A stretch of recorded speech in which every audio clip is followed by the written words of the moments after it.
On est aujourd'hui le dimanche 15 Tammuz, on est le 9 juillet. Le cours d'aujourd'hui sera pour l'élévation de l'âme de Claudine Hamisha Bat Henriette Kouka, ainsi que pour la guérison totale de Avraham Ben Sultana. On commence aujourd'hui notre cours de Zohar et on est arrivé à Parshat Pinchas. Une semaine qui sera relativement courte parce qu'il n'y aura que 2 cours cette semaine. Aujourd'hui dimanche et Be'ezrat Hashem mercredi. Lundi et mardi, il n'y aura exceptionnellement pas cours cette semaine. Donc on a énormément de travail et on va rentrer directement dans le vif du sujet. On va introduire le cours sous le signe funeste, si j'ose dire, de ce qui s'est passé juste avant Shabbat, en fin de semaine dernière, le vote de l'UNESCO concernant la propriété des pères et des mères fondateurs du peuple juif, du peuple d'Israël. C'est tellement inimaginable, mais à la fois après 2000 ans d'exil, je ne pense pas que notre peuple peut encore s'étonner de quoi que ce soit venant de l'idéologie occidentale et de l'islam aussi d'une certaine manière, puisqu'il s'agit une fois de plus d'une alliance entre le monde occidental et l'islam pour nuire au peuple juif. Mais la décision qui a été prise par l'UNESCO, bien qu'elle n'a aucun pouvoir politique, elle reste néanmoins un symbole inimaginable de cette haine, de cette folie irrationnelle cultivée par une certaine idéologie occidentale liée aussi à l'idéologie islamique concernant bien sûr Israël. Donc ce vote de l'UNESCO qui décide finalement que le caveau des pères et des mères à Hebron, à Hébron en français, est un lieu historique palestinien, comme si les Palestiniens existaient à cette époque-là. Et donc finalement, les pères et les mères d'Israël n'appartiennent pas au peuple juif, mais appartiennent au peuple palestinien. Alors évidemment, ce n'est pas tous les peuples, toutes les nations européennes, chrétiennes, qui ont appuyé cette résolution. Tout le monde sait, c'est un secret pour personne, que de toute façon, la grande majorité des votants sont musulmans ou de tendance, ou sont tout simplement soudoyés, ce que j'avais appelé dans un autre cours la valse des valises noires. C'est un secret pour personne que 90% des parlementaires dans le monde et dans ce genre d'institutions, et surtout à l'UNESCO, ne vivent que de pots de vin ou de menaces ou peu importe. Mais quoi qu'il en soit, les faits techniques ne sont pas véritablement intéressants. Pourquoi et comment? Ce qui compte finalement, c'est que c'est quand même en terre européenne, c'est quand même au sein de la civilisation occidentale chrétienne que finalement ce vote a eu lieu, et que finalement, une fois de plus, Esav et Ishmaël, l'Occident et l'islam réunis, font tout jusqu'à se ridiculiser complètement, font tout pour enlever au peuple juif le droit même d'exister. Et bien évidemment, ce que je dis et ce que je vais continuer à dire ne touche en aucun cas, comme je ne cesse de l'expliquer, ne concerne en aucun cas les individus en tant que tels. Et quand je parle des peuples et des nations, je parle de l'idéologie, je parle des gouvernants, et même quand je parle des gouvernants, je ne parle jamais de personne en particulier. Si c'est le cas, je le cite. Mais je parle plutôt d'un état d'esprit, d'une idéologie, d'une ligne de conduite, d'une direction qui est celle du monde occidental depuis 2000 ans déjà, et qui non seulement ne s'affaiblit pas nous concernant, mais ne fait que s'aggraver. Quant à l'islam, ça a toujours été cette même prise de position concernant le peuple juif, et surtout depuis qu'il est revenu sur sa terre. Et donc encore une fois, je ne cesse de dire et de répéter, et je le répète une fois de plus, que je ne m'adresse pas aux individus en tant que tels. J'ai moi-même des milliers d'amis, de grands amis et d'élèves parmi le monde occidental et chrétien, catholique, protestant, évangélique. Au niveau des individus, il y a des hommes et des femmes extraordinaires partout. Et eux-mêmes ne partagent bien sûr, évidemment pas, l'esprit du monde dans lequel ils habitent en ce qui concerne ces prises de position contre Israël.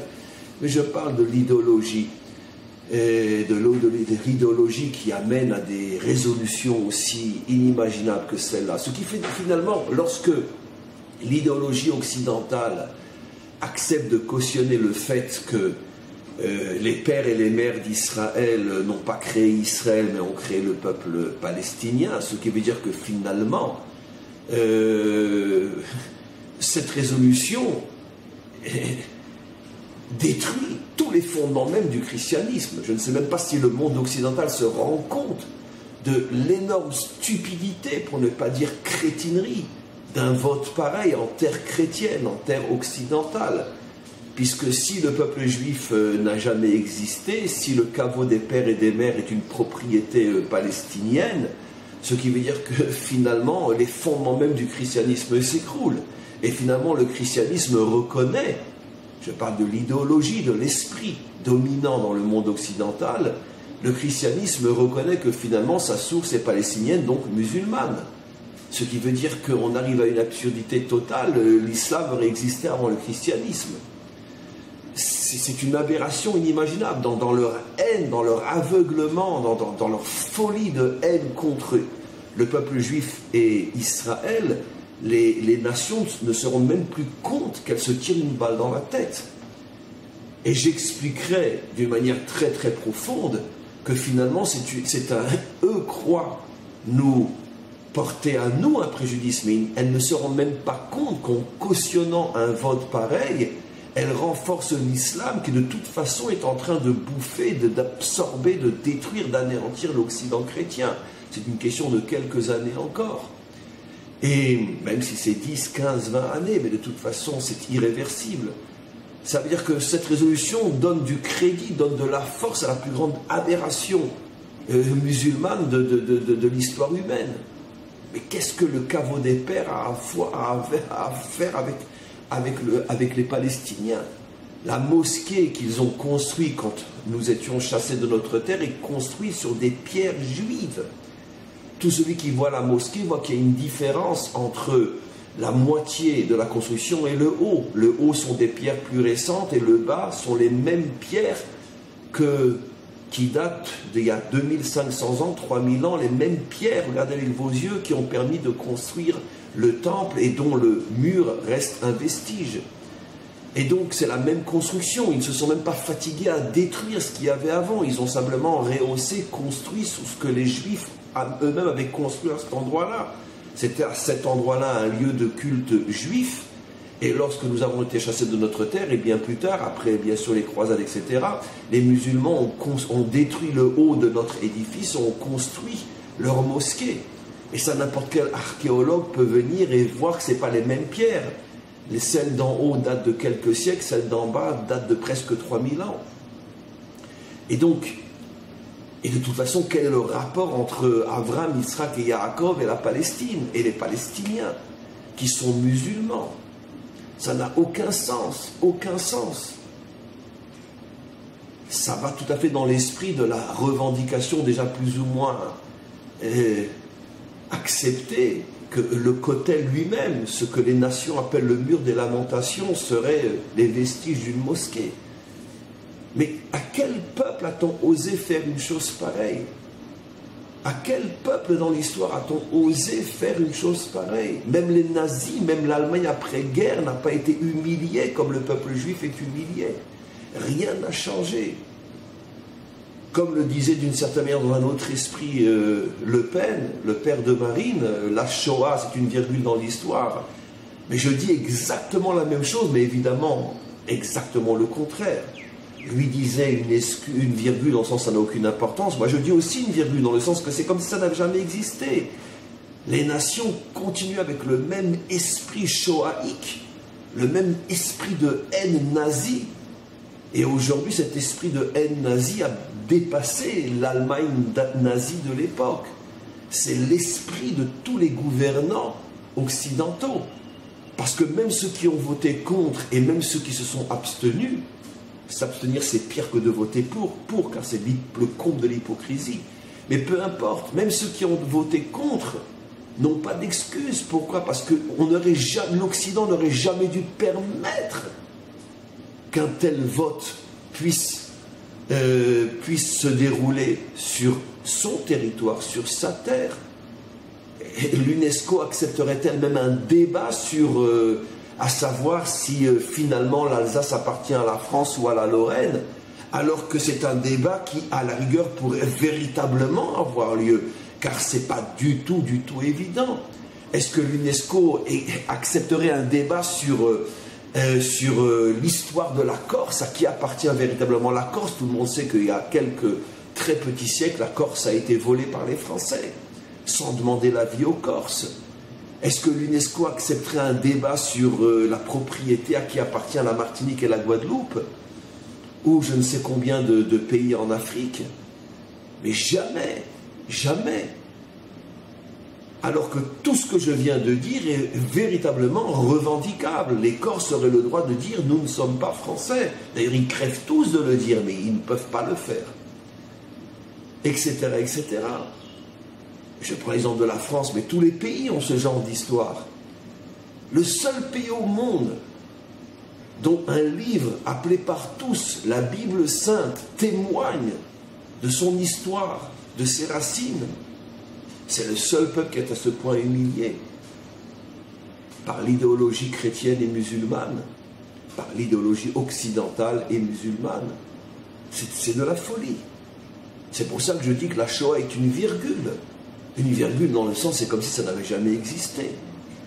Et à mon sens, bien que ça fait moins mal sur le plan idéologique, toute la propagande de Goebbels, mais c'est du rien par rapport à un vote comme celui-là. Même Goebbels n'aurait pas osé aller si loin. Tout simplement parce que c'était un Allemand, il n'aurait jamais osé se ridiculiser à ce point comme aujourd'hui les nations se ridiculisent en cautionnant des votes pareils.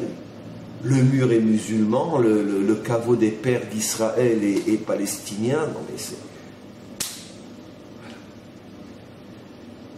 D'une manière tout à fait providentielle, et j'avoue que moi-même j'en suis époustouflé, le Zohar de cette semaine, donc le Zohar qui arrive après ce vote immonde, ce vote pire que les plus grandes accusations antisémites d'Hitler et de sa caste, le Zohar de cette semaine, pas tout le Zohar de cette semaine est immense lui aussi, mais un passage va parler justement de Esav et d'Ishmaël et de la délivrance finale.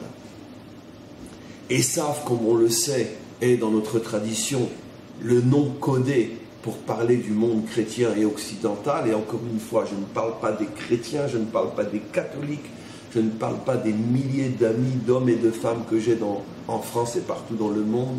Je sais faire la différence entre un être humain et une idéologie. Mais je parle de l'idéologie esavique qui jusqu'à aujourd'hui se bat de toutes ses forces contre le peuple juif et surtout contre l'État d'Israël, qui s'enracine bien sûr dans une haine chrétienne qui ne supportera jamais que ce peuple existe encore depuis 2000 ans, après tout ce qu'on a essayé de faire pour le faire disparaître. Et surtout, comme le disait mon grand ami Don Alberto, ancien prieur en chef de la basilique Saint-Pierre, qui 60 ans passé au Vatican est trop bien placé pour savoir tout ce qui se passe, qui me disait que de toute façon, malgré tout ce qui a été dit et tout ce qui se dit ces dernières années, surtout après la Shoah, dans le fond, la caste dirigeante du Vatican n'a pas changé. Elle ne pourra jamais accepter l'idée d'un retour d'Israël sur sa terre parce que c'est fondamentalement la claque la plus terrible que le catholicisme puisse prendre en pleine figure, le catholicisme officiel, dirigeant, politique, celui du Vatican, parce que toute la religion chrétienne est fondée sur le fait qu'Israël est puni d'être en exil jusqu'à la fin des temps, jusqu'à ce qu'il reconnaisse celui qu'il faut être fou pour reconnaître. Et donc, automatiquement, le retour d'Israël sur sa terre est incompatible avec la foi chrétienne, en tous les cas catholique, dans ce cas précis. Donc c'est évident que l'idéologie chrétienne fera tout pour détruire l'État d'Israël. Et c'est cette idéologie, et non les individus en tant que tels, encore une fois, qui même des prêtres, et même des bonnes sœurs, et même des curés peuvent être des gens en tant qu'individus extraordinaires, et moi-même j'en connais énormément qui sont mes élèves, et que je respecte énormément, et qui eux-mêmes de toute façon n'acceptent pas cette idéologie qui provient du haut de l'Église catholique. Mais quoi qu'il en soit, cette idéologie est celle qui est appelée Esav dans la tradition d'Israël. Donc je tiens à préciser, parce que comme on va dire des choses relativement fortes dans ce Zohar, je tiens à préciser que aucun chrétien, aucun catholique ne se sente visé en tant qu'individu, mais par contre, je le dis sans la moindre hésitation, dans ce texte du Zohar, ce qui est visé, bien évidemment, c'est l'idéologie chrétienne foncièrement antisémite et foncièrement antisioniste.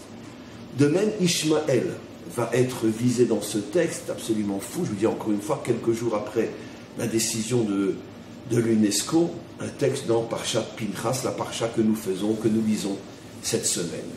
Et donc aussi Ishmaël, quand on parle d'Ishmaël, bien évidemment, encore une fois, le Zohar ne parle pas des individus en tant que tels. Je suis convaincu, et j'en ai parmi mes élèves aussi, c'est une chose que je révèle peu souvent, mais j'ai de plus en plus d'élèves aussi musulmans, de beaucoup de pays, pas seulement de France, des gens qui m'écrivent dans le plus grand secret, peu importe, je ne tiens pas à dire de quel pays, etc., pour ne pas les mettre en danger, mais peu importe, j'ai de plus en plus de musulmans aussi qui suivent mon site et qui ouvrent les yeux aussi d'une certaine manière. Donc, quoi qu'il en soit, et des milliers ou des centaines de milliers d'autres que je ne connais pas, je pars avec l'a priori que dans chaque peuple, dans chaque religion, dans chaque civilisation, il y a des hommes et des femmes extraordinaires, et ce n'est pas d'eux qu'on parle et qu'on parlera. Je parle de l'idéologie dominante, de l'état d'esprit de l'islam qui a une haine inimaginable contre le peuple juif et surtout contre l'État d'Israël. Et c'est cet état d'esprit que le Zohar nomme Ishmaël, bien évidemment. Puisque d'ailleurs, Esav et Ishmaël, puisque ce sont les noms codés faisant allusion à ces nations, à ces religions, sont dans la Bible, ce sont des noms empruntés de la Bible. Et dans la Bible, Esav et Ishmaël sont les grands ennemis d'Israël, de Yaakov et du peuple juif. Donc c'est clair que quand le Zohar parle de Esav et d'Ishmaël, s'il utilise ces noms, et il ne dit pas les chrétiens ou l'islam, mais Esav et Ishmaël, c'est pour bien nous faire comprendre qu'on parle de Esav et d'Ishmaël dans le contexte tel qu'ils apparaissent dans le contexte biblique, c'est-à-dire des personnages qui ont une haine féroce à l'égard du peuple juif, et non forcément tous les individus de cette religion, qu'elle soit chrétienne ou musulmane. Je pense que cette mise en garde, pour ceux qui vont écouter ce cours, était très importante. Ne me faites pas dire ce que je ne dis pas, ne me faites pas dire au Zohar ce que le Zohar ne dit pas. Il parle uniquement d'une idéologie chrétienne ou musulmane qui vous sa vie à détruire le peuple juif et l'État d'Israël. Et bien évidemment, ce que nous allons lire dans le Zohar s'adresse dans notre génération, aujourd'hui plus que jamais, à ce vote de l'UNESCO qui a réuni le monde musulman au monde chrétien pour décider l'une des plus grandes aberrations de l'histoire qui, encore une fois, je le redis, très certainement ferait rougir de honte même Goebbels, tellement il trouverait une décision pareille ridicule, inacceptable. Tellement elle fait surtout honte à ceux qui ont pris cette décision, plus encore qu'elle n'humilie le peuple juif. Alors on va lire le texte aujourd'hui, encore une fois, on n'a qu'aujourd'hui et mercredi, donc on a très très peu de temps. Et peut-être, je ne sais pas, si jamais on n'a pas le choix, on continuera peut-être dimanche prochain aussi. En tous les cas, je commence le texte. Ubegin deyi mesitra de yemina even ou mesitra de smola gachelet. Car ba natil kutshaberichu nukma meishmael ve'edom. Le texte a commencé bien avant, cette étude a commencé bien avant le texte que j'ai choisi, mais bien sûr, même si on avait des milliers d'heures, ça ne suffirait pas. Donc, je vais faire un bref rappel oral de ce qui a été dit avant. Le texte parle une fois de plus de la Malchout, c'est-à-dire finalement du réveil de la nation d'Israël. Et après le long exil où le peuple juif est en partie dans le monde de Esav, Édom, ici le Zohar l'appelle Édom, qui est le deuxième nom de Esav, comme on le sait. Esav, encore une fois, qui fait allusion au monde chrétien, et Ishmaël, la moitié d'Israël a été exilée dans le monde chrétien et la moitié d'Israël dans le monde musulman.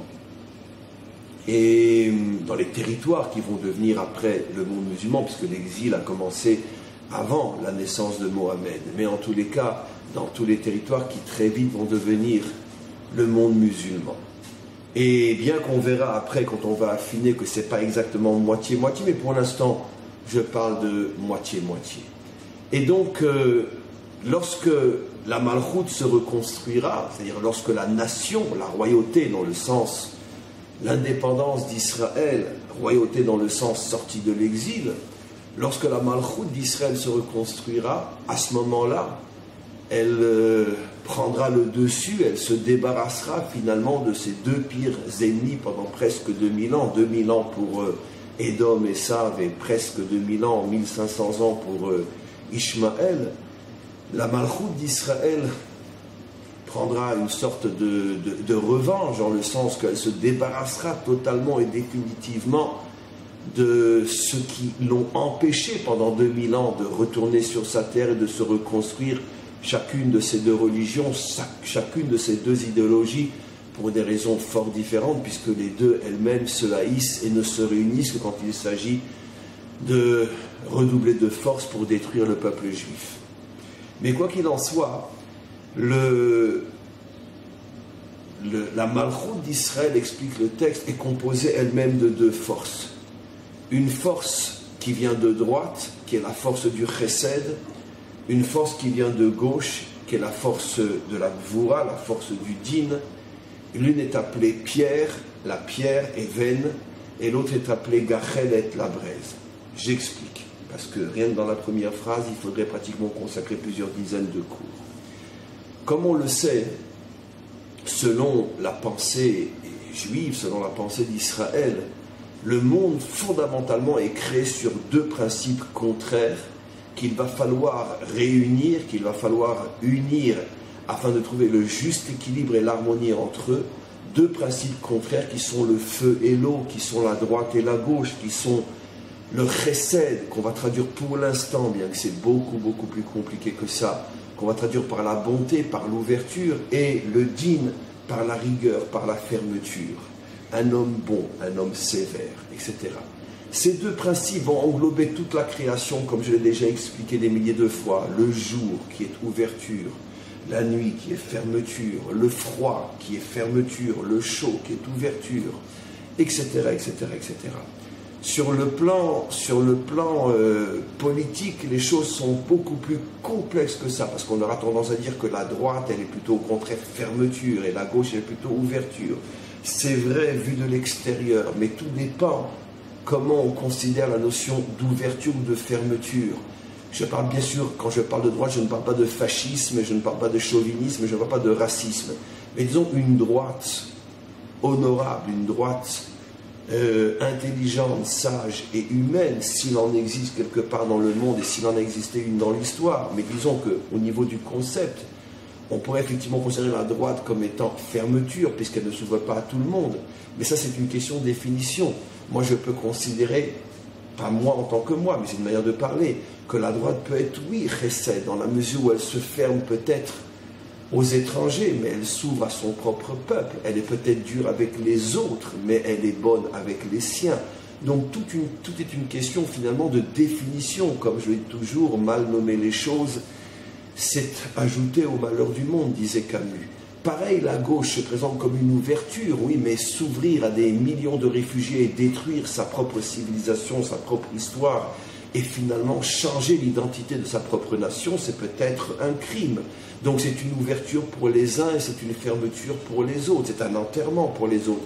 Donc on ne va pas s'amuser maintenant à rentrer dans ce genre de jeu, le jeu des définitions, parce qu'on peut très bien, selon sa manière à soi de comprendre les choses, dire que finalement rien n'est plus bon que la droite et rien n'est plus destructrice ou rien n'est plus dur que la gauche. Et on peut dire bien sûr exactement le contraire. Donc c'est pas ça le sujet. Mais quoi qu'il en soit, toute l'histoire humaine est fondée sur ces deux principes fondamentaux.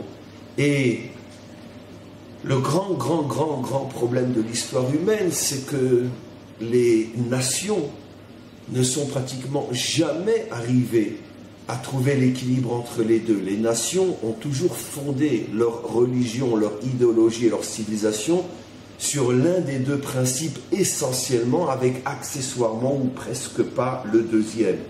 Soit on a affaire à des civilisations extrêmement ouvertes, soit on a affaire à des civilisations extrêmement fermées, soit on a affaire à des civilisations, des idéologies extrêmement ouvertes, soit des civilisations, des idéologies, des religions extrêmement fermées, avec toujours un petit peu de l'autre, mais ça ne s'appelle plus du juste milieu, ça ne s'appelle plus de l'union, de l'unité et de l'harmonie entre les deux principes. Et le peuple juif, bien qu'il n'a encore pratiquement jamais réussi, lui, dans sa propre histoire, mais le peuple juif a reçu pour mission essentielle d'arriver à construire une nation qui incarne le parfait équilibre entre ces deux forces, la force de l'ouverture et la force de la fermeture. Et parce qu'il y a des moments où il faut savoir s'ouvrir, des moments où il faut savoir se fermer, des moments où il faut savoir accueillir, des moments où il faut savoir repousser, des moments où il faut savoir aider, des moments où il faut savoir refuser d'aider, parce qu'en aidant, tu te mets toi-même en danger, etc., etc., etc. Et donc, ce principe de l'union entre ces deux contraires doit bien sûr s'appliquer à tous les niveaux de la nation, depuis sa foi, sa spiritualité, en passant après par son idéologie, par sa vision sociale, économique, politique, internationale du monde. Et ça, c'est ce qu'on appelle la Malchout. La Malchout, c'est une nation qui réalise l'union des contraires dans tous les domaines, dans sa foi, dans sa pensée philosophique, dans son idéal et dans sa construction sociale, économique et politique. C'est la Malchout. Lorsque l'on étudie le Zohar et que l'on le connaît et le comprend, on s'aperçoit que finalement, la construction de la Malchout est le sujet essentiel du Zohar, c'est-à-dire finalement la construction de la délivrance finale. La Malchout n'a encore jamais véritablement existé dans ce monde, certainement pas chez les nations, et dans le peuple juif, de très rares époques, un petit peu à l'époque du roi David, un petit peu à l'époque du roi Salomon. À l'époque du roi Salomon, c'était un peu plus visible, puisque toutes les nations reconnaissaient la grandeur de Jérusalem et venaient justement s'inspirer, recevoir des forces et la sagesse de cette capitale qui rayonnait dans le monde entier, parce qu'elle avait justement trouvé cet équilibre que toutes les nations cherchaient. Mais très vite, même à l'intérieur d'Israël, même en ce qui nous concerne, les choses se sont voilées, et après les exils, et jusqu'à la délivrance finale, où la Malchout d'Israël commence à réapparaître. Maintenant,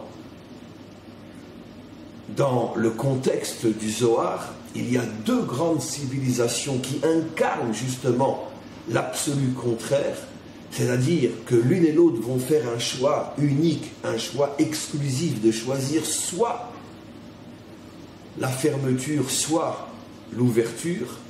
Et ces deux civilisations sont appelées bien sûr Esav et Édom. Et comment les choses vont être expliquées? Alors ça va être très Esav et Édom. Édom et Ishmaël. Édom c'est Esav, Édom et Ishmaël. Les deux civilisations, les deux religions et civilisations à l'intérieur desquelles le peuple juif va être exilé, une sorte, on pourrait dire, de punition ou de juste conséquence. Vous aviez la mission de réunir les deux tendances, Chesed et Gvura, vous n'êtes pas arrivé à réunir ces deux tendances, vous allez être exilé au milieu de deux civilisations qui expriment la coupure entre ces deux tendances, car l'une et l'autre n'ont que l'une ou l'autre, et jusqu'à ce que vous arriviez à faire teshuva, à vous reprendre en main, à comprendre ce qu'est véritablement votre mission, jusqu'au jour où vous essayerez à nouveau de fonder une nation qui sera un exemple, un modèle pour l'humanité tout entière, et ce sera à ce moment-là la délivrance finale.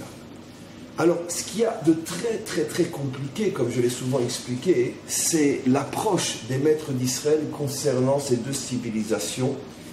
Et je vais devoir aller lentement pour pouvoir arriver finalement à ce texte du Zohar absolument fabuleux. D'abord, on va parler de la nature des personnages. La nature qui n'a rien à voir avec la foi et la religion. La nature de ces deux personnages. On va s'appuyer bien sûr sur le modèle biblique pour comprendre et expliquer. Dans le modèle biblique, Ishmaël est appelé un homme de chesed, un homme d'ouverture. Pourquoi ? Parce que le seul modèle éducatif, le seul modèle qu'il a devant les yeux, le seul duquel il va recevoir l'éducation, le seul duquel il va être formé, c'est Abraham. Abraham qui, par définition dans le judaïsme, est le pilier de l'ouverture. Le symbole de la tente d'Abraham ouvert aux quatre coins pour que tous les passants, ceux qui sont dans le besoin, n'aient même pas besoin de se fatiguer pour contourner la tente. Directement, ils rentrent chez lui pour recevoir de l'aide. Comme on le sait, Abraham représente le pilier du chesed. Il va avoir un premier fils, Ishmaël. Selon notre tradition, Ishmaël est éduqué selon et uniquement selon le pilier, la direction, la qualité du chesed. On sait ce qui se passe, un bref rappel de milliers, peut-être de centaines de cours que j'ai déjà donné sur ce sujet-là. Finalement, Abraham va se rendre compte qu'il a commis une erreur en essayant finalement d'enseigner à son enfant, de projeter sur son enfant ce qu'il était lui-même. Il comprend finalement que l'éducation doit être en fonction de la véritable personnalité d'un enfant, d'un être humain, et non en fonction de l'idéologie des parents. Abraham, lui, son idéologie, depuis sa foi jusqu'à son comportement dans la vie de tous les jours, était le chesed. Lui voyait Dieu comme un Dieu d'amour, comme un Dieu de bonté, et il se comportait de cette manière-là. Il commet une erreur fondamentale avec Ishmaël, parce que nos maîtres nous révèlent que Ishmaël, sa nature profonde, véritable, n'était pas l'ouverture, la bonté, mais au contraire, comme le dira la Torah, Ishmaël est un guerrier, Péré Adam. Il a une nature très très sauvage, il vit dans le désert, et donc il a une vie qui lui demande justement de déployer des forces énormes pour pouvoir vivre et survivre. Et donc il est appelé Péré Adam. La Torah met ici le doigt sur sa véritable nature, c'est un véritable guerrier. Et donc automatiquement, il a reçu une éducation qui d'une certaine manière ne lui correspond pas. Et lorsque tu essayes d'inculquer à un homme quelque chose qui n'est pas véritablement la valeur, les valeurs qui correspondent à sa véritable nature, tu risques finalement de le détraquer, de commettre une sorte de court-circuit à l'intérieur de cet être-là. C'est ce qui va se passer avec Ishmaël.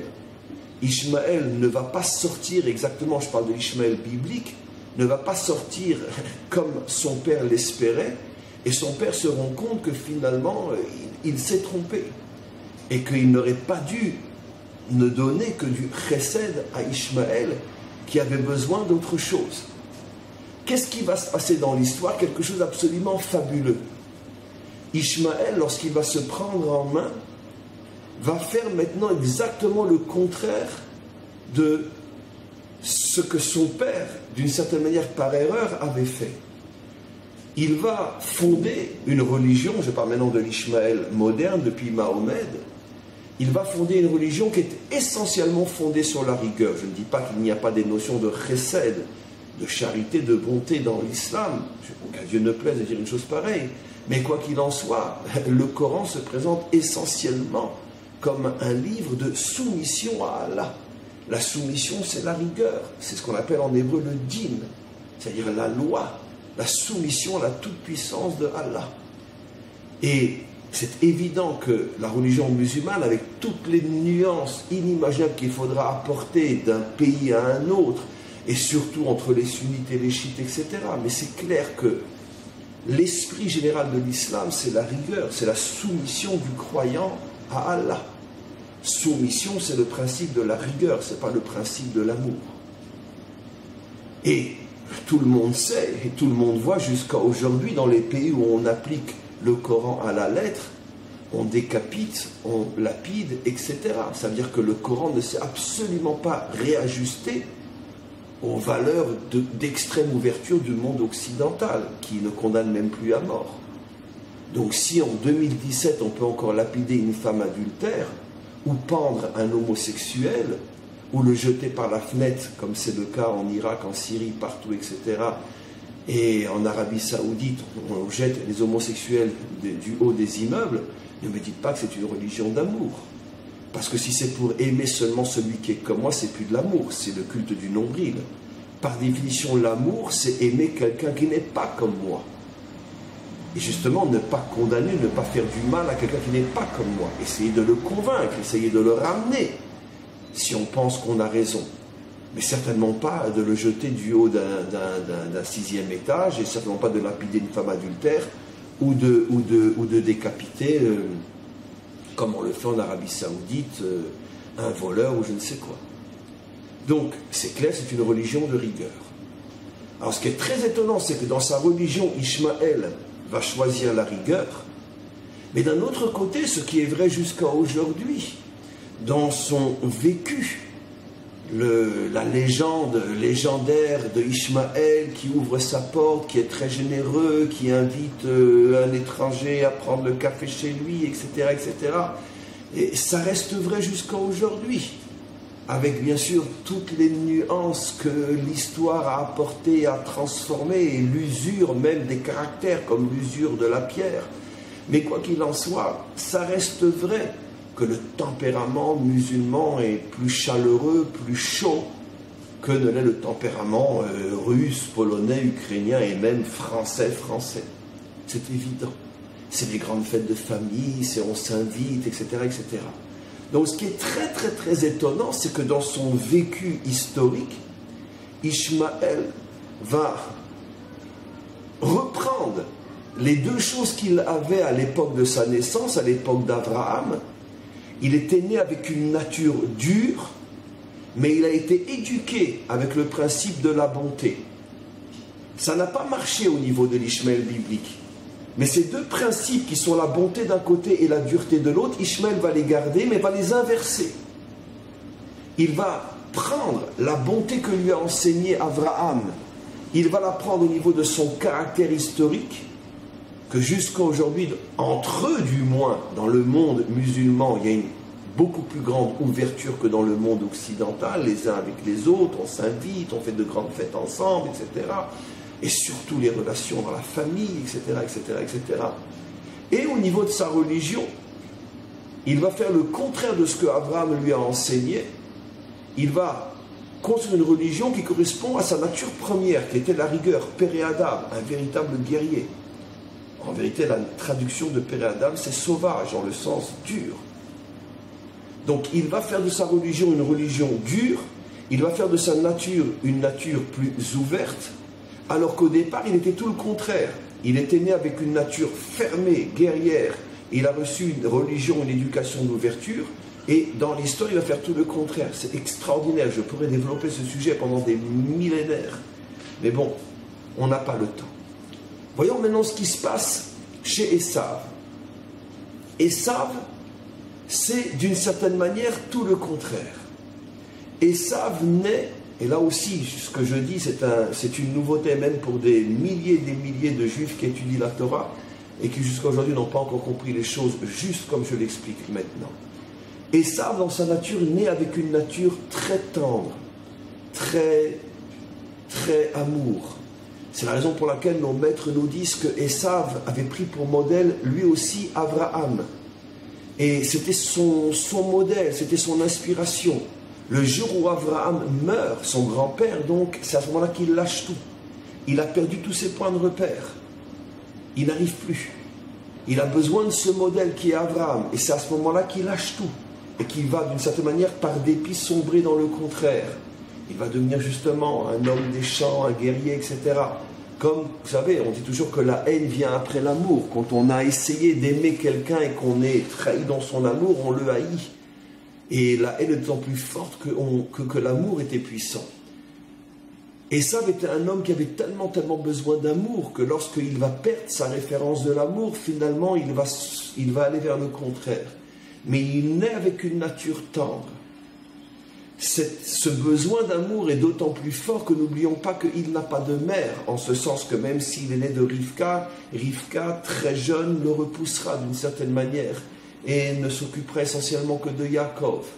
Et donc il a un manque d'affection, il a besoin d'amour. Et en plus, il naît avec ce besoin-là.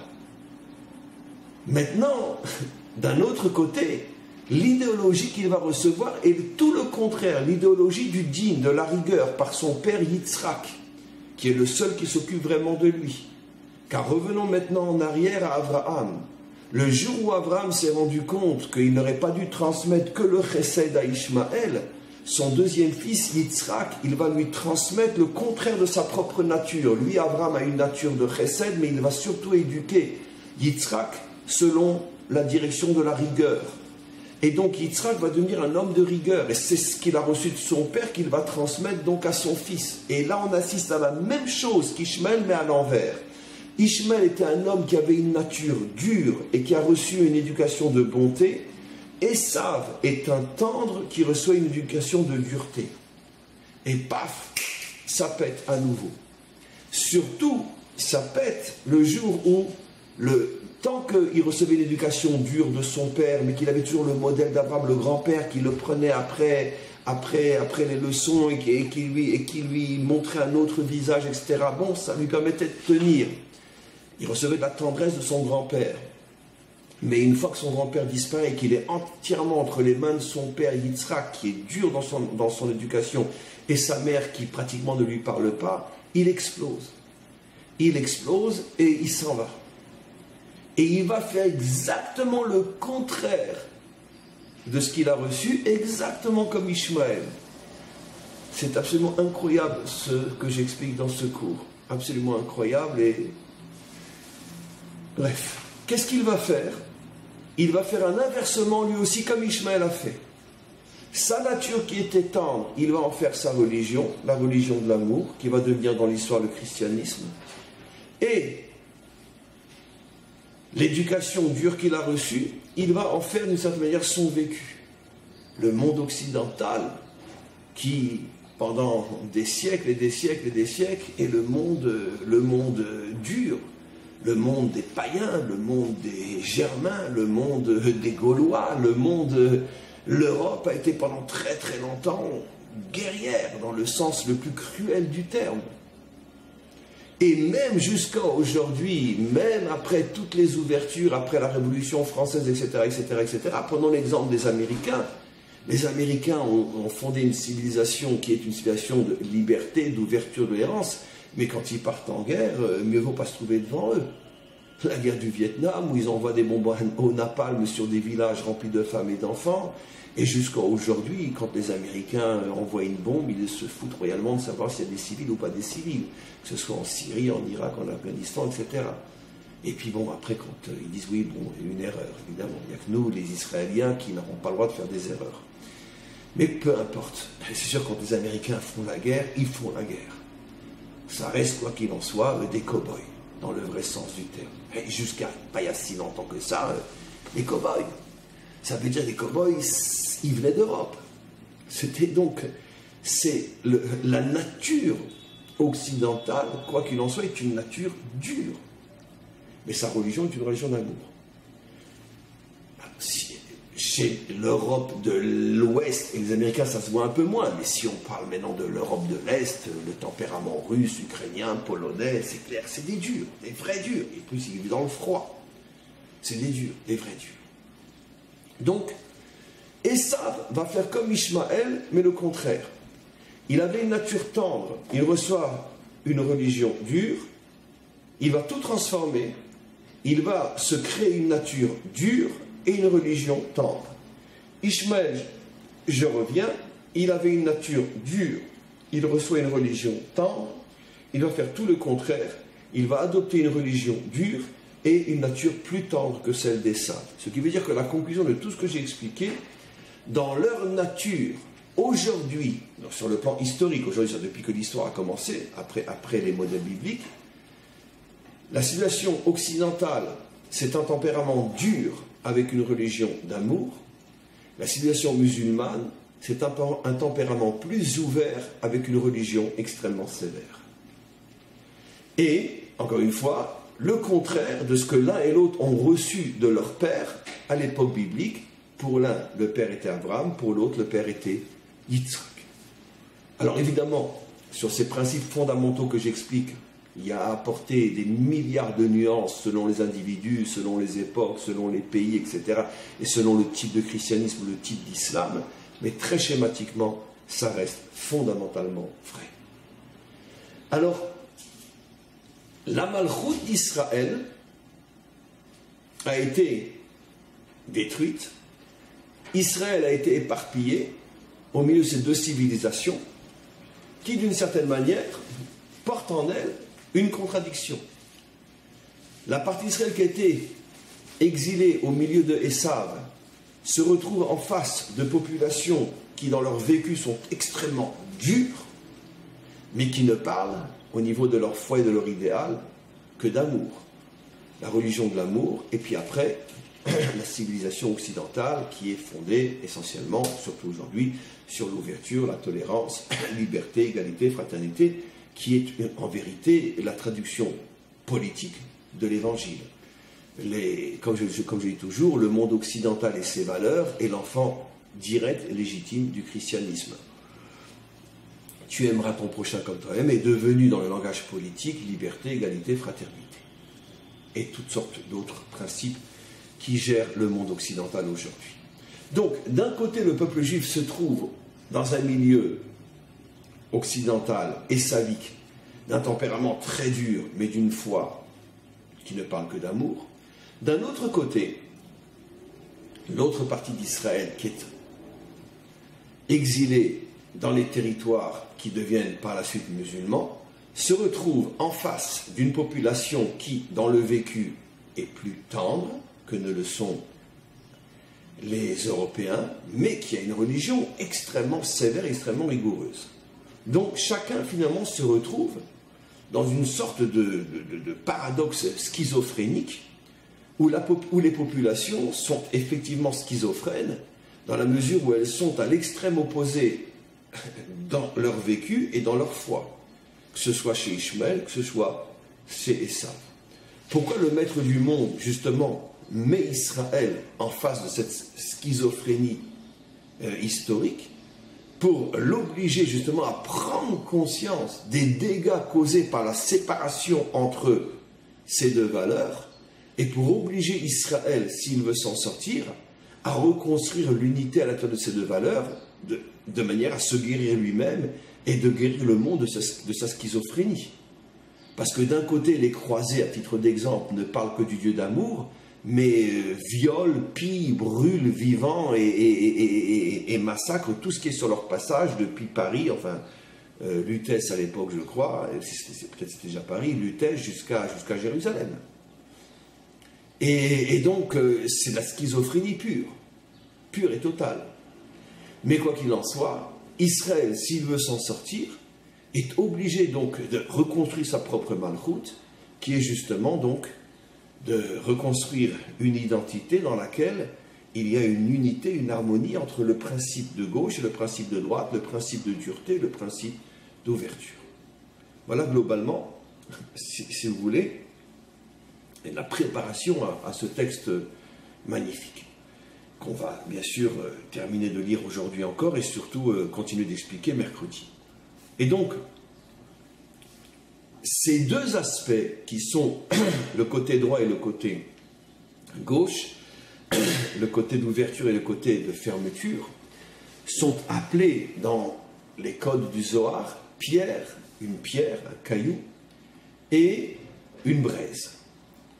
Alors, comme on le verra aussi, le caillou fait allusion, non, ça on ne le verra peut-être pas, donc je vais expliquer d'une autre manière. Pourquoi le caillou? Alors là, le caillou pour parler du chesed. Alors là, c'est quelque chose d'extrêmement, extrêmement important, parce que la véritable définition du chesed dans le judaïsme, c'est pas uniquement ce qui est aussi, mais c'est pas uniquement l'aide aux nécessiteux, c'est pas uniquement la charité, c'est pas uniquement s'apitoyer, s'attendrir, s'ouvrir, accepter, etc. Mais c'est surtout essentiellement construire. Comme il est dit dans un verset explicite, Olam chesed yibane.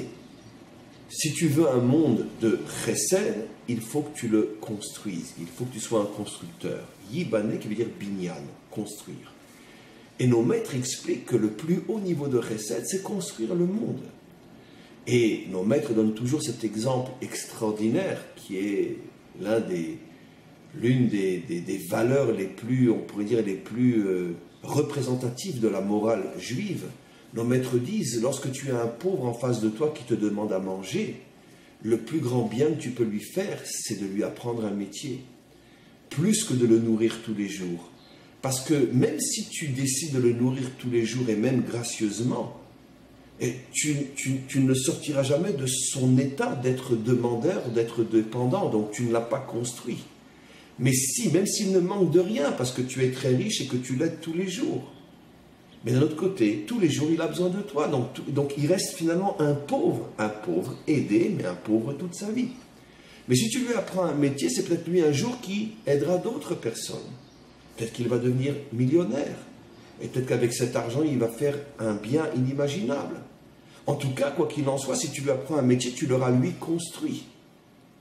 De la même manière, une puissance, un pays développé qui aide les pays du tiers-monde, c'est la charité au premier niveau.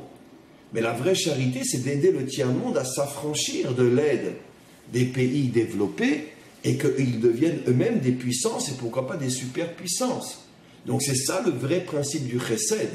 C'est pour ça que le chesed est représenté par une pierre, la pierre qui fait allusion à la construction, on construit avec de la pierre. Et donc la pierre est toujours dans les symboles bibliques, un symbole de construction et donc un symbole de chesed, un symbole de bonté véritable. Construit. Tu ne peux pas t'acquitter de ton devoir d'être bon uniquement en donnant de la charité, même régulièrement. Il faut construire. D'ailleurs, en construisant, tu te construis toi aussi. L'autre qualité, qui est la qualité de la rigueur, qui est une qualité aussi, bien sûr, la soumission, la rigueur, savoir être strict, savoir suivre la loi et se soumettre à la loi sont des qualités, bien évidemment aussi. Représentées par une braise. Alors d'abord, très simplement, parce que le feu, c'est ce qui, justement, d'une certaine manière, impose une certaine rigueur, en ce sens que le feu brûle et comment expliquer pourquoi la rigueur est... Oui, parce que la rigueur, c'est ce qui, d'une certaine manière, te cadre, c'est ce qui t'empêche de partir à droite et à gauche, de faire ce que tu veux, ça veut dire de t'étendre, de te gonfler. De la manière que le feu, finalement, réduit, le feu est réducteur. Quand on cuit quelque chose, il est réduit. Et si on a un morceau de bois qui est trop gros, on en brûle une partie et qui se transforme en cendre et on ne garde que la partie qui nous intéresse. Et donc, je ne sais pas si j'ai expliqué à fond, mais quoi qu'il en soit, le feu est toujours symbole d'une certaine rigueur, de se contenir, de se limiter à quelque chose qui est le principe de la rigueur. Maintenant, pourquoi le principe de la rigueur, malgré tout, est comparé à une braise? Parce que, justement, la braise, la différence entre une braise et un véritable feu, c'est qu'un véritable feu détruit tout. Ça veut dire qu'une rigueur extrême ne laisse rien. La rigueur extrême, ça va devenir justement le racisme, l'intolérance, le fascisme, une dictature. Ça veut dire que c'est la fermeture à l'extrême qui détruit tout. Tandis que la braise, c'est un feu calculé. Quand tu as besoin, tu souffles un petit peu et le feu sort, mais il n'est jamais trop sauvage. Et quand tu n'as plus besoin, tu t'arranges pour que la braise ne s'éteigne pas, mais elle est là. Ça veut dire, ça c'est le vrai principe de rigueur. Ça veut dire que je n'ouvre pas mes frontières à tout le monde parce que j'ai une histoire, j'ai 2-3 000 ans d'histoire, j'ai une tradition, j'ai une identité. Je ne peux pas me permettre de laisser mon identité être engloutie, anéantie par des hommes et des femmes qui viennent d'une autre civilisation, d'une autre religion. Donc je suis obligé de gérer, mais comme une braise. Je gère intelligemment. Ça veut dire que je ne peux pas complètement fermer, mais je ne peux pas complètement ouvrir. Le feu reste, ça veut dire le feu il repousse parce qu'il brûle, attention on ne peut pas s'approcher. Comme on dit que Dieu est un feu dévorant, on ne peut pas s'approcher, on ne peut pas le prendre pour notre copain. On ne le met pas dans la poche, on ne peut pas s'arranger avec lui, on fait une bêtise et puis bon, je m'arrangerai avec le bon Dieu, il est bon. Non, non, c'est un feu, attention, ça brûle. Qui s'y frogue, s'y pique, on joue avec les allumettes, on risque de s'allumer. Et donc c'est ça la notion de la braise, une rigueur, mais une rigueur intelligemment mesurée. Chose que bien sûr, le monde occidental est absolument incapable d'avoir. Le monde occidental, soit il ouvre complètement, il n'a plus de braise, soit il ferme complètement à certaines époques ou aujourd'hui encore dans certains endroits. Mais la braise, savoir exactement calculer combien accepter sans mettre en péril l'identité et l'histoire de ma nation et de ma civilisation, c'est quelque chose que personne ne sait faire ou ne veut faire aujourd'hui. Donc ça, c'est la braise. C'est pour ça que j'ai expliqué de cette manière-là pour bien faire comprendre que la braise, ce n'est pas le principe non plus de rigueur absolue, ce n'est pas du fascisme. De la même manière que la bonté, ce n'est pas j'ouvre tout et n'importe comment, la rigueur, ce n'est pas je ferme tout et n'importe comment.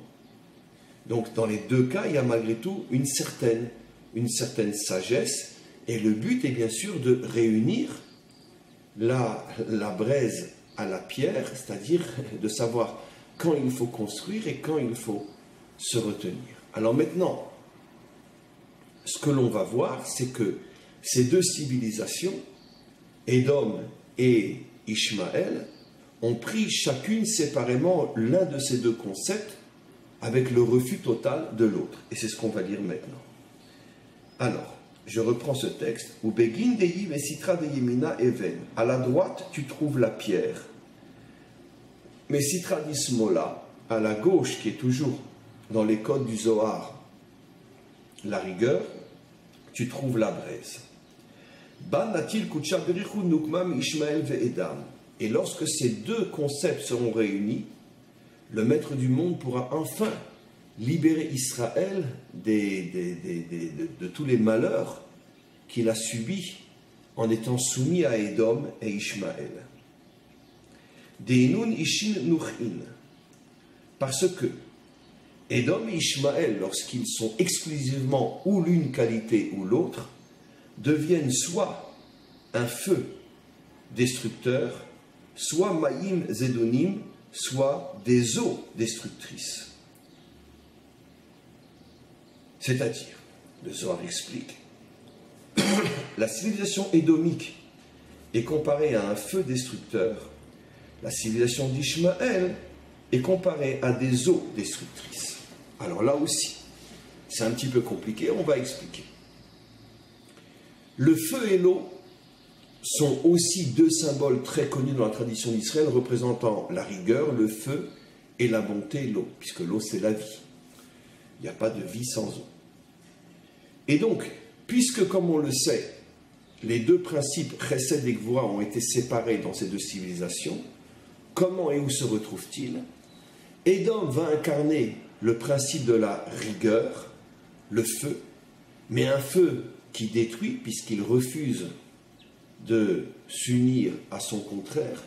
Et Ishmaël va représenter l'eau, mais l'eau destructrice, qui est une bonté destructrice, puisqu'il refuse de s'associer à l'autre principe. Alors là, on est devant une difficulté. Une difficulté qui est d'autant plus difficile qu'on est à la fin du cours et que je n'aurai pas beaucoup l'occasion d'expliquer aujourd'hui. Je reprendrai vraiment cette explication mercredi. Apparemment, c'est très choquant, puisque on vient de dire que Esav, c'est la religion de l'amour, donc ça devrait être à la rigueur l'eau destructrice, mais l'eau.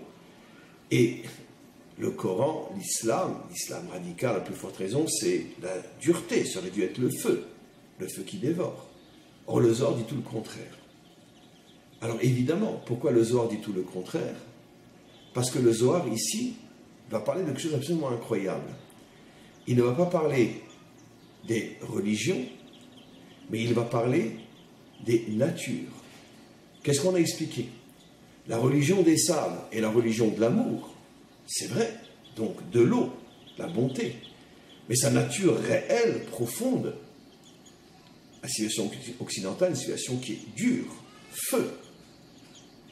C'est vrai, à l'extrême opposé, que la religion, la foi, l'idéal musulman est dur, donc feu. Mais d'un autre côté, sa nature est plus tendre que la civilisation occidentale et donc automatiquement eau. Et donc c'est par rapport à ces natures que le Zohar explique que le feu se trouve précisément en Occident et l'eau se trouve précisément dans l'islam, Ishmaël. Mais alors pourquoi parle-t-il de feu destructeur ou d'eau destructrice? Ça rejoint ce que j'ai expliqué. Parce que justement, dans la mesure où ces deux civilisations ont une religion qui est à l'extrême opposé de leur nature va devenir destructrice. Selon un principe que j'ai expliqué dans un cours qui n'est pas encore véritablement sur le site, si le dernier cours parle un peu de cette notion, le prochain cours que je vais mettre sur le site avant le cours d'aujourd'hui parlera un peu plus de cette notion et j'en parle encore maintenant. Il faut savoir que lorsqu'une religion, lorsqu'une foi, lorsqu'un idéal te propose un modèle qui est à l'extrême opposé de ta vraie nature, ça finit par tout détruire. Il y a véritablement un court-circuit qui se passe à l'intérieur de l'individu et des peuples. Une foi ne peut en aucun cas proposer un modèle qui est à l'extrême opposé d'une nature fondamentale, parce que c'est absolument impossible que ça puisse coexister, ça pète. Je ne peux pas expliquer plus dans les détails maintenant pourquoi, je le ferai un peu plus mercredi. Il est absolument important qu'une foi puisse traduire d'une certaine manière au moins une partie de la nature essentielle de l'homme ou du peuple qui adopte cette foi. Mais si la nature parle de tout le contraire, c'est la catastrophe. Je tiens à préciser ici que c'est l'une des raisons fondamentales pour ceux qui ont lu la philosophie nazie, comme j'ai toujours entre autres exprimé par Charles Maurras, car moi je n'ai pu la lire qu'en français, ou dans certains livres allemands traduits, mais Charles Maurras en est un très très très bon exemple.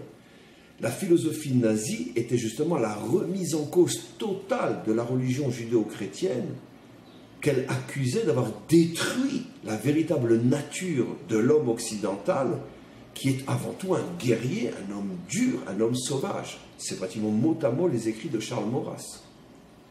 Ça veut dire que, qu'est-ce que dit Charles Maurras?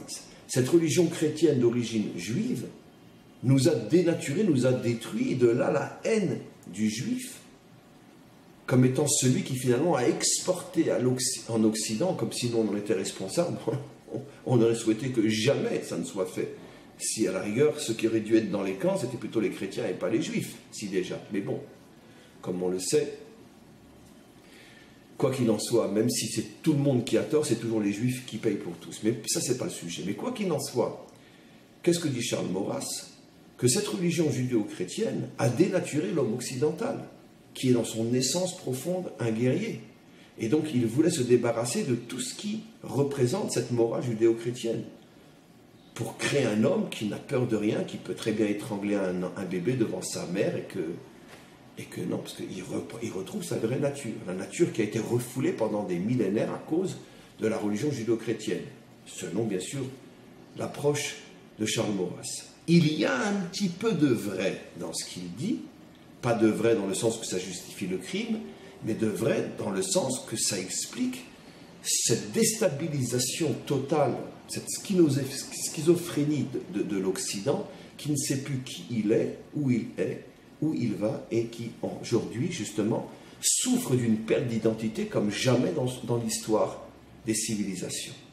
L'occidental ne sait plus aujourd'hui qui il est, d'où il vient, ce qu'il est et où il va. Mais en vérité, c'était latent depuis 2000 ans, le jour où le christianisme est arrivé en Occident. La destruction de l'identité occidentale a commencé à ce moment-là et aujourd'hui on en voit les résultats.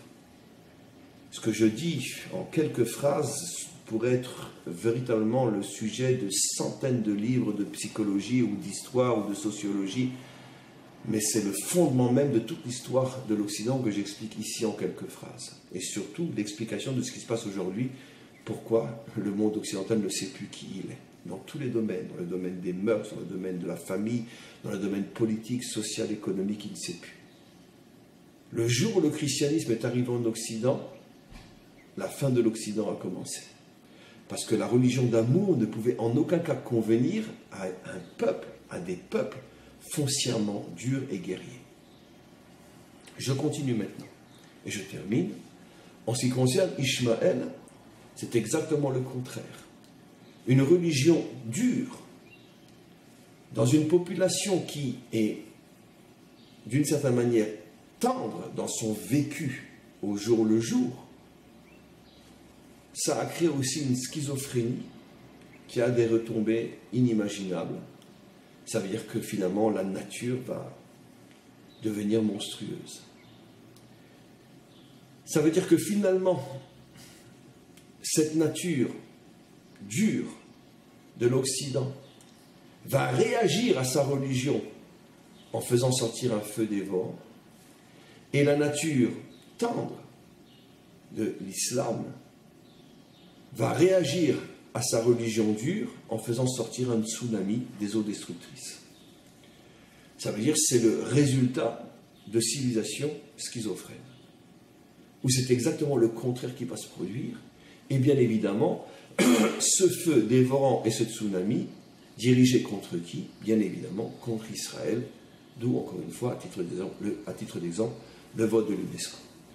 Je pense que le cours d'aujourd'hui est... Je pense que je n'ai pas de mots pour le qualifier. En tous les cas, s'il n'aura servi qu'à un seul élève, à moi, ça me suffit. J'ai appris énormément de choses aujourd'hui dans ce cours. Et merci au Maître du Monde. Et je pense que beaucoup d'autres arriveront à cette conclusion. Finalement, ce n'est pas un mal si le prochain cours ne sera que mercredi. Ce cours ne sera sur le site que demain. Finalement, j'ai oublié que le cours où je parle aussi de cette explosion contre la religion, c'est contre la nature, il est déjà sur le site, je l'ai mis ce matin de bonne heure, je ne m'en souvenais même plus. Et en attendant, donc ce cours sera demain sur le site. En attendant à tous et à toutes, une très très très bonne journée.